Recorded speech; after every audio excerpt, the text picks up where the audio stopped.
1997ஆம் ஆண்டு பசிபிக் பெருங்கடலில் பதிவான புகழ்பெற்ற மர்ம ஒலி என்ன? விடை ஆப்ஷன் சி ஜூலியா. ப்ளூப் என்ற மர்ம ஒலியை பதிவு செய்த அமெரிக்க நிறுவனம் எது? விடை NOAA. ப்ளூப் என்ற ஒலி எந்த பெருங்கடலில் பதிவு செய்யப்படுகிறது? விடை பசிபிக் பெருங்கடல். ப்ளூப் என்ற ஒலியின் பின்னணி காரணம் என்னவென்று பின்னர் கண்டறியப்பட்டது? விடை பனிப்பாறை உடைதல். 1991ஆம் ஆண்டு முதல் பதிவான மர்ம கடல் ஒலி என்ன? விடை ஆப்ஷன் பி அப்சிப். அப்சிப் ஒலிக்கு சாத்தியமான காரணம் என்ன? விடை கடலடி எரிமலை செயல்பாடு. ஜூலியா என்ற மர்ம ஒலி பதிவான ஆண்டு எது? விடை 1999ஆம் ஆண்டு. ஜூலியா என்ற ஒலி எவ்வளவு நேரம் தொடர்ந்ததாக பதிவு செய்யப்பட்டுள்ளது? விடை சுமார் 2 நிமிடம் 43 வினாடிகள். ஜூலியா மர்ம ஒலியின் சாத்தியமான காரணம் என்ன? விடை பனிப்பாறை கடலடியில் உறைந்தது.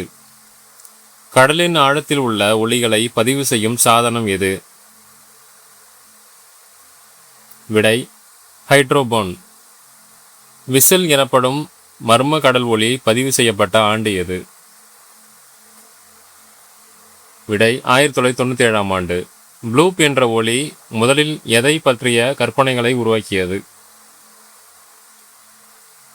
விடை மிகப்பெரிய கடல்வாழ் உயிரினம். அப்சிப் என்ற ஒலியின் சிறப்பம்சங்கள் என்ன?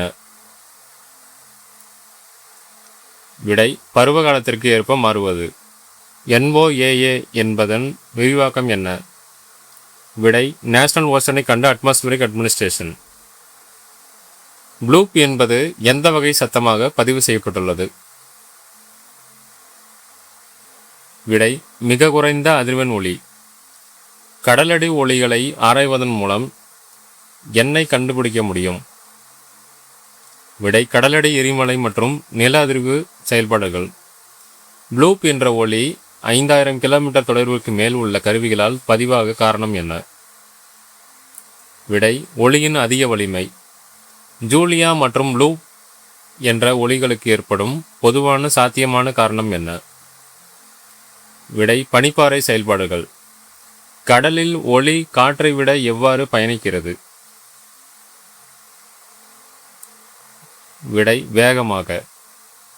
மர்ம கடல் ஒலிகளை ஆராய்வதில் NOAA பயன்படுத்துவது முக்கிய கருவி என்ன?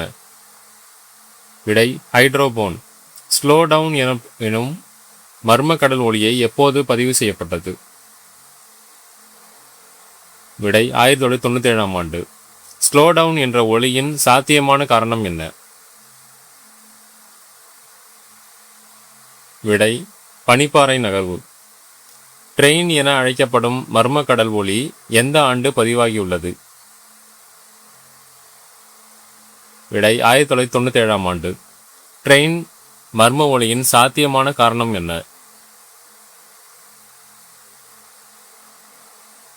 விடை பனிப்பாறை செயல்பாடு.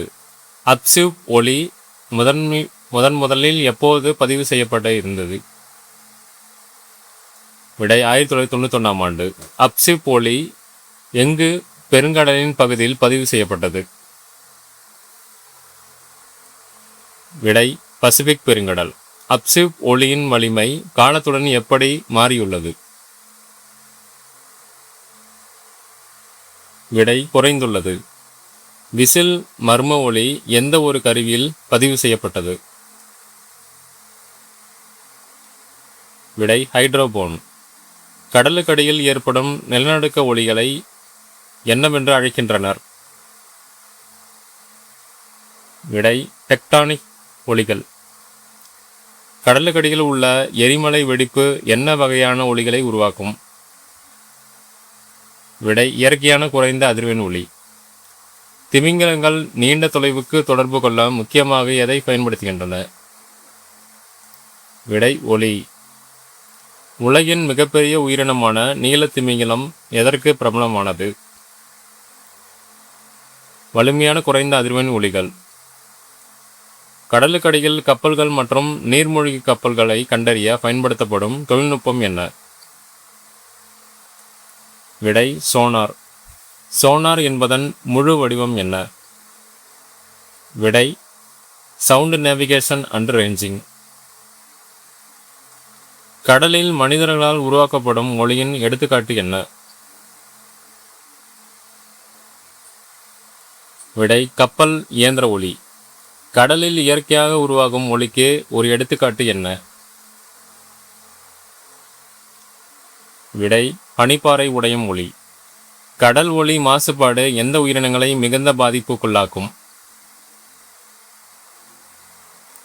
விடை திமிங்கங்கள் மற்றும் டால்பின்கள். டால்பின்கள் பொருட்களை கண்டறிய பயன்படுத்தப்படும் இயற்கை முறை எது? விடை எதிரொலி இருப்பிட கண்டறிதல். கடலுக்கடியில் ஒலியின் வேகம் சுமார் எவ்வளவு இருக்கும்? விடை வினாடிக்கு 1500 மீட்டர். மர்ம கடல் ஒலிகளை ஆய்வு செய்வதன் முக்கிய பயன் என்ன? விடை கடலடி இயற்கை நிகழ்வுகளை புரிந்து கொள்ளுதல். கடலுக்கடியில் நீண்ட தொலைவிற்கு பயணிக்கும் ஒலிகள் பொதுவாக எத்தகைய வகையை சேர்ந்தவை? விடை குறைந்த அதிர்வெண் ஒலிகள். பயோடக் என்று அழைக்கப்படும் மர்ம கடல் ஒலியின் காரணமாக என்ன உயிரினம் கண்டுபிடிக்கப்பட்டது?